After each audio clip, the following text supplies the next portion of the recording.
अस्सलाम वालेकुम नाज़रीन, मैं हूं एहतशाम कियानी और एक नई खबर के साथ आपके सामने हाजिर हुए हैं। नाज़रीन, आज साबिक वज़ीर-ए-आज़म इमरान खान ने अडयाला जेल में आज गैर मामूली गुफ्तगू की है और आज एक बार फिर से वो बड़े कॉन्फिडेंट नजर आए। उन्होंने कहा कि गुलामी नहीं करूंगा और जब तक जिंदा हूं तब तक अपने मौक़िफ़ पर डट कर खड़ा रहूंगा। अपने वर्कर्स वोटर्स के लिए उन्होंने एक गैर मामूली पैगाम आज भेजा है। इसके अलावा उन्होंने कुरान पाक की दो और आयात का हवाला देते हुए उन्होंने दो और अहम बातें कहीं, वो क्या हैं वो भी बताएंगे। इमरान खान ने आज एस्टैब्लिशमेंट और अदलिया से मुताल्लिक बातचीत की, उन्होंने क्या कहा और वीगो डालू का आज बड़ा हवाला देते रहे, वो किस मुताल्लिक थी और किस सियाको सबाक में ये बात हुई, आपको ये भी बताएंगे। इमरान खान ने कुरानी आयत करीमा का पहली जिसका हवाला दिया उसमें उन्होंने कहा कि जो कौमें अम्र बिल मारूफ और नही अनिल मुनकर पर अमल नहीं करती वो ख़त्म हो जाती हैं। दूसरा उन्होंने कहा कि मुनाफिकीन से मुताल्लिक कुरान पाक में यह है कि वो बदी के साथ खड़े होते हैं और अच्छाई के खिलाफ जाते हैं। इमरान खान ने मजीद कहा कि हमारे लोगों को उठाया जा रहा है, उनके सॉफ्टवेयर अपडेट किए जा रहे हैं और अब ये सॉफ्टवेयर अपडेट करने में स्पेशलाइजेशन इन्होंने कर ली है और इसके स्पेशलाइज्ड बन चुके हैं। उन्होंने कहा कि हमारे लोगों को उठाया जा रहा है, उन्हें इंतखाबी मुहिम चलाने नहीं दी जा रही। फर्स्ट ईयर की जो लीडरशिप है, जो क़यादत है, उसे उड़ा दिया गया, हमारा इंतखाबी निशान उड़ा दिया गया।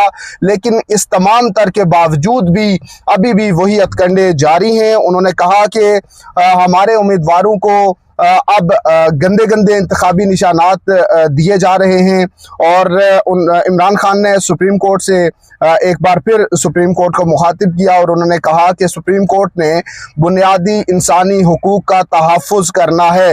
बैरिस्टर गौर ने भी आज अडयाला जेल के बाहर एक बार फिर से सुप्रीम कोर्ट पर मुकम्मल एतमाद का इजहार किया। उन्होंने कहा गिले शिकवे हम सुप्रीम कोर्ट से ही करते हैं लेकिन हमारी अभी भी उम्मीद सुप्रीम कोर्ट ही है। इमरान खान ने मजीद बात की, उन्होंने कहा कि हमारे लोगों को 9 मई वाक़यात में उठाया जा रहा है, उन्हें जेलों में डाला जा रहा है।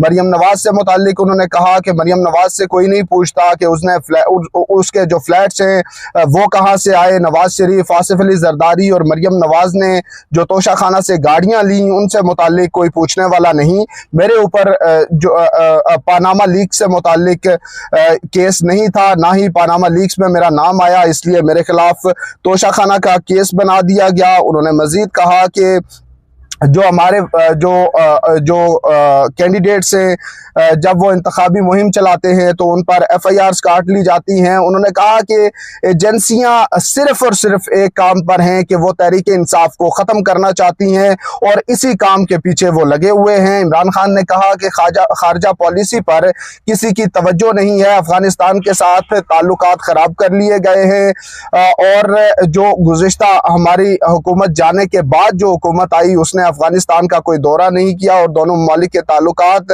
अब कोई अच्छे नहीं हैं। इमरान खान ने कहा कि मुझे इस्लामाबाद हाई कोर्ट से व्हील चेयर पर अदालत के अहाते से गिरफ्तार कर लिया गया जब मैं बायोमेट्रिक करा रहा था, लेकिन नवाज शरीफ की बायोमेट्रिक एयरपोर्ट पर जाकर की गई। उन्होंने मजीद कहा कि मुल्क की तरक्की और बेहतरी सियासी इस्तेकाम में ही है। इमरान खान ने कौम के नाम एक पैगाम दिया है। उन्होंने कहा कि मैं तो जब तक जिंदा हूं तब तक डट कर खड़ा हूं और गुलामी कबूल किसी तौर नहीं करूंगा। अब कौम ने फैसला करना है कि उन्होंने गुलामी कबूल करनी है और या उन्होंने आज़ाद होकर रहना है।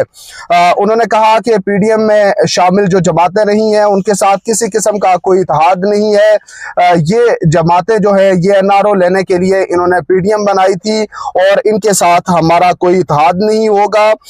इमरान खान ने कहा कि 8 फरवरी को एक नया और अजीब किस्म का समा होगा और सब उसे देखकर हैरान रह जाएंगे। मियां नवाज शरीफ पर उन्होंने मजीद तनकीद की। उन्होंने कहा कि नवाज शरीफ का नाम ECL में डाल देना चाहिए क्योंकि इलेक्शन के बाद नवाज शरीफ एक बार फिर लंदन फरार हो जाएगा। आज का जो पैगाम था इमरान खान से मुताल्लिक ये है कि आज भी वो बड़े फ्रेश नजर आए, बॉडी लैंग्वेज उनकी वही है, बड़े कॉन्फिडेंट हैं और एक ही बात वो दोहराते हैं कि किसी किस्म की कोई डील नहीं करूंगा और अपने मौक़िफ़ पर कायम रहूंगा। गुज़िश्ता तीसरा रोज भी उन्होंने जब बात की तो उन्होंने कहा कि हुकूमत गिरने के बाद जनरल बाजवा से 2 बार मुलाकातें हुई और उन्होंने दोनों बार धमकी दी थी कि अगर तुमने साइफर का बयानिया ख़त्म ना किया तो तुम्हारे खिलाफ बहुत से मुकदमात बन जाएंगे। अभी भी इमरान खान के खिलाफ बहुत से मुकदमात दर्ज किए गए और उन्हीं में एक में जमानत होती है तो दूसरे में गिरफ्तारी हो जाती है। उन्होंने कौम के नाम पैगाम, क्योंकि वो पैगाम जब भी जारी करते हैं तो वो कहते हैं कि मेरा कौम को पैगाम है, मेरा अपने वोटर्स या वर्कर्स को पैगाम नहीं है। तो वो कहते हैं कि कौम ने अब फैसला करना है कि उन्होंने अच्छाई आज़ादी के साथ रहना है या उन्होंने गुलामी कबूल करनी है। मजीद उन्होंने कहा कि कुरान पाक की जो 2 आयात हैं उसका उनका हवाला उन्होंने दिया कि अच्छाई के साथ जो कौमें नहीं चलती और बुराई की तरफ जाती हैं उनका मुस्तकबिल तबाही होता है। तो ये तमाम तर डेवलपमेंट थी आज की। इमरान खान की गुफ्तगू थी, उन पर आज 190 मिलियन पाउंड का जो नैब केस है, रेफरेंस है, उसमें फर्द जुर्म आयद नहीं हो सकी। बुशरा बीबी आज अदालत में नहीं थी, उनकी आज़ी से इस्तिस्ना की दरख्वास्त मंजूर हुई है और 19 जनवरी की तारीख मुकर्रर कर दी गई है कि 19 जनवरी को इमरान खान और बुशरा बीबी पर फर्द जुर्म आयद कर दी जाएगी। तोशा खाना नैब केस जो है उसमें मजीद गवाहों के बयानात कलमबंद कर लिए गए हैं और उस केस की समाअत भी 19 जनवरी तक मुलतवी कर दी गई है। तो दोनों नैब केसेस पर आइंदा समाअत जो है वो जुमे के रोज होगी। जुमे को और कल भी केसेस हैं, अडयाला जेल में साइफर केस है और दौरान इद्दत निकाह का केस है। तो इन दोनों केसेस से मुताल्लिक भी आपको मजीद कल अपडेट करेंगे। अब तक के हमारे साथ रहने का शुक्रिया। अल्लाह हाफिज।